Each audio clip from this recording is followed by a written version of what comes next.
Sahabat, tidak semua jiwa yang datang ke dunia ini dalam keadaan kosong. Ada jiwa-jiwa yang lahir membawa ingatan purba, energi leluhur, dan misi spiritual yang tidak dimiliki oleh kebanyakan manusia. Mereka bukan orang biasa. Mereka adalah jiwa tua dan menjaga warisan energi suci dari generasi ke generasi. Salah satu tanda yang paling kuat dari jiwa seperti ini adalah garis bulan sabit yang ada di telapak tangan. Sebuah tanda yang misterius tapi juga memancarkan aura kuno yang tak bisa dijelaskan hanya dengan logika manusia. Mereka sering disebut oleh para tetua dan penjaga ilmu kuno sebagai titisan leluhur sakti. Sebuah sebutan bukan untuk kesombongan, tapi untuk mengingat akan tanggung jawab besar yang dibawa jiwa tersebut di dunia ini. Itulah mengapa jiwa terpilih dengan garis bulan sabit sering disebut sebagai titisan dari leluhur sakti. Pertama, karena garis bulan sabit merupakan jejak energi yang tidak pernah padam. Garis bulan sabit bukan sekedar bentuk yang ada di kulit tangan. Ia adalah jejak energi, rekaman getaran halus dari garis keturunan. Dan dalam tradisi spiritual Nusantara, garis bulan sabit ini sering dihubungkan dengan pancer atau roh penuntun. Orang tua dulu sering menyebutnya sebagai roh leluhur yang masih terhubung secara kuat dengan darah keturunannya. Mereka yang memiliki garis ini diyakini memiliki keterikatan spiritual dengan leluhur sakti atau tokoh spiritual di masa lalu, mewarisi sebagian ilmu batin, kekuatan doa, dan kebijaksanaan kuno tanpa mereka sadari.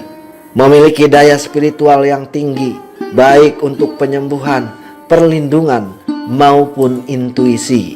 Ketika garis ini muncul, itu bukan kebetulan. Itu adalah tanda bahwa energi leluhur mulai aktif kembali, memanggil untuk melanjutkan sesuatu yang belum selesai di masa lalu. Kedua, karena jiwa tua, banyak jiwa yang lahir untuk memulai sesuatu, namun jiwa dengan garis bulan sabit lahir untuk menyelesaikan sesuatu. Mereka membawa energi penyembuh, garis keturunan.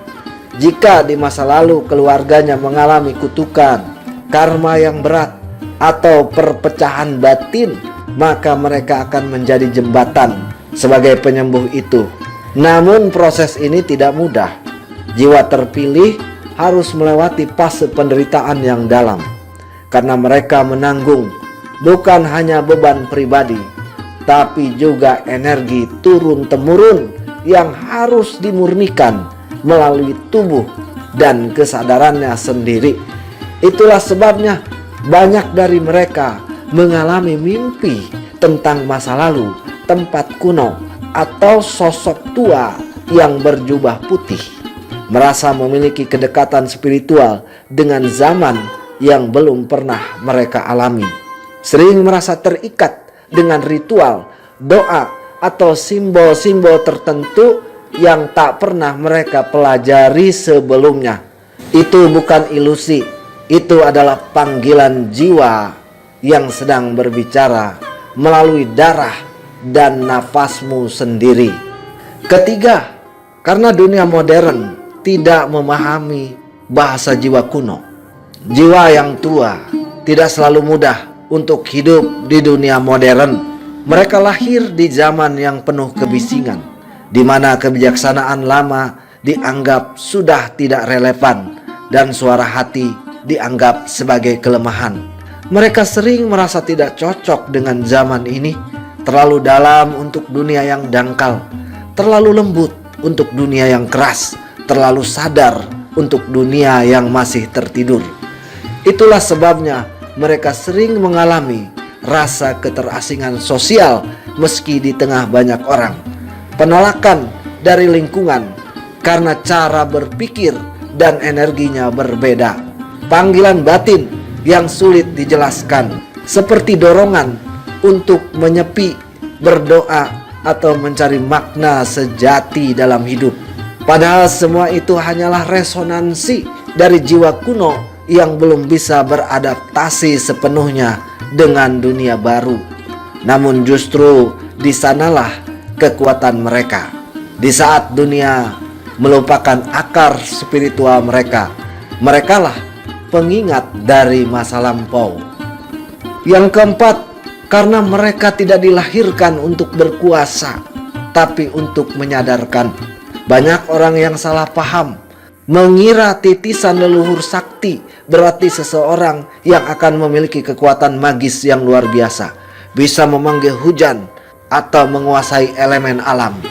Padahal hakikatnya jauh lebih halus. Kekuatan sejati bukan untuk menunjukkan kuasa, tapi untuk menyadarkan manusia akan sumber kekuatan sejati, yaitu Tuhan dan cinta. Energi leluhur sakti yang mengalir dalam diri mereka akan membuat mereka memiliki hati yang mudah tersentuh oleh penderitaan orang lain, rasa tanggung jawab besar untuk membantu dan melindungi, kepekaan spiritual yang luar biasa yang membuat mereka bisa mendeteksi getaran energi negatif di sekitarnya. Namun di sisi lain, karena mereka membawa cahaya besar, mereka juga menjadi magnet bagi kegelapan. Banyak yang akan mencoba menjatuhkan, menipu, atau menodai mereka, karena cahaya murni selalu memancing bayangan untuk datang. Kelima, karena penderitaan adalah proses pembersihan diri dari energi lama. Salah satu alasan mengapa jiwa bergaris bulan sabit sering hidup penuh dengan ujian adalah karena mereka sedang menjalani proses pemurnian. Mereka tidak hanya menanggung luka pribadi, tapi juga luka kolektif dari garis keturunan mereka. Karma leluhur bisa berupa pengkhianatan antar keluarga, dendam masa lalu, kutukan spiritual, penyalahgunaan kekuatan batin. Semua itu meninggalkan jejak energi yang tidak bisa hilang begitu saja. Ketika lahir seorang jiwa dengan garis bulan sabit, energi itu akan tertarik kepadanya karena hanya dia yang memiliki daya untuk menyembuhkannya. Namun proses penyembuhan ini tidak terjadi tanpa rasa sakit. Seringkali mereka mengalami kegagalan yang berulang, sakit yang misterius, kesepian yang mendalam, kehilangan orang yang dicintai tanpa alasan yang jelas. Itu semua adalah cara langit membersihkan tubuh dan jiwanya dari energi lama, agar cahaya sejati bisa bersinar tanpa kabut dari masa lalu. Keenam, karena garis bulan sabit adalah simbol aktivasi kekuatan spiritual. Dalam banyak ajaran kuno, dimulai dari Nusantara, Tibet, hingga Mesir, bulan sabit adalah simbol pintu antara dunia. Ia melambangkan intuisi, kebijaksanaan rahasia, dan koneksi antara dunia roh dan dunia nyata. Ketika garis bulan sabit muncul di tangan seseorang, itu adalah tanda bahwa gerbang batinnya mulai terbuka. Ia mulai bisa merasakan hal-hal yang tidak bisa dijelaskan oleh logika, mimpi yang menjadi nyata, dejavu yang berulang, suara hati yang tajam dan terbukti benar. Daya penyembuhan alami hanya lewat kata, tatapan, bahkan sentuhan. Itulah sebabnya banyak orang dengan garis bulan sabit di tangan memiliki aura yang menenangkan dan misterius. Orang lain akan merasa nyaman ketika berada di dekatnya, karena tanpa disadari mereka sedang menikmati frekuensi penyembuhan leluhur yang mengalir dari jiwanya. Namun kekuatan ini bisa menjadi berkah atau menjadi kutukan, tergantung apakah pemiliknya sadar dan menjaga kesucian batinnya. Karena semakin tinggi cahaya, semakin besar juga tanggung jawabnya. Ketujuh, karena leluhur sakti tidak pernah mati, mereka hidup melalui darah keturunannya. Dalam pandangan spiritual kuno, leluhur tidak pernah benar-benar mati. Tubuh mereka mungkin telah tiada, tapi energi, doa, dan ilmu yang pernah mereka tanam tetap hidup dalam darah keturunan mereka. Terkadang mereka bermimpi bertemu sosok tua berjubah putih atau perempuan berhijab cahaya. Mereka mungkin tak tahu siapa sosok itu, tapi selalu merasa damai setelahnya. Itu bukan sekedar mimpi, itu adalah komunikasi antar dimensi. Leluhur sakti memang tidak datang untuk menakuti, tapi untuk menenangkan.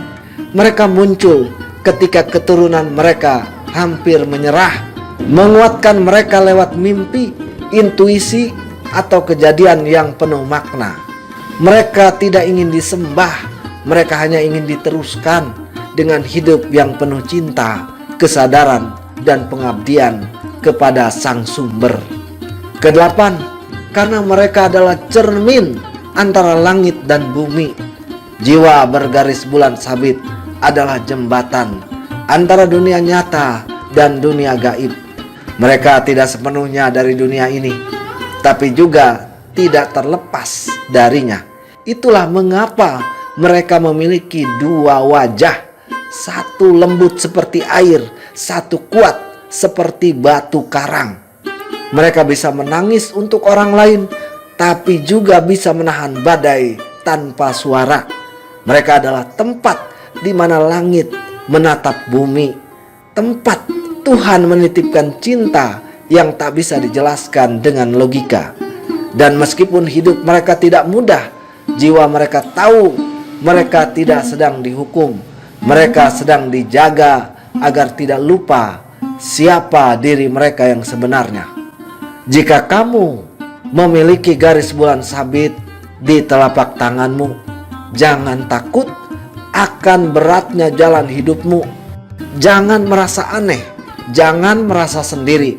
Kamu tidak datang tanpa alasan. Kamu adalah titisan dari cahaya yang dulu menjaga bumi ini dengan doa dan kesadaran. Kamu adalah lanjutan dari kisah mereka yang belum selesai. Setiap luka yang kamu sembuhkan, setiap doa yang kamu panjatkan, setiap kebaikan yang kamu lakukan, semuanya akan membebaskan bukan hanya dirimu, tapi juga roh-roh leluhur yang ada di balik tirai semesta. Kamu bukan kebetulan, kamu adalah energi lama yang dilahirkan kembali untuk membawa kedamaian baru. Dan ketika dunia tidak mengerti siapa kamu, ingatlah, leluhur tidak butuh dunia untuk mengerti mereka. Mereka hanya butuh satu hal, kamu meneruskan cahayanya. Engkau bukan sekedar keturunan darah, engkau adalah keturunan doa. Di setiap garis di tanganmu ada sejarah yang bergetar, menunggu untuk bangkit kembali. Bulan sabit di tanganmu bukan simbol takdir, tapi panggilan dari masa lalu yang suci. Selamat menempa jiwa dan terus semangat!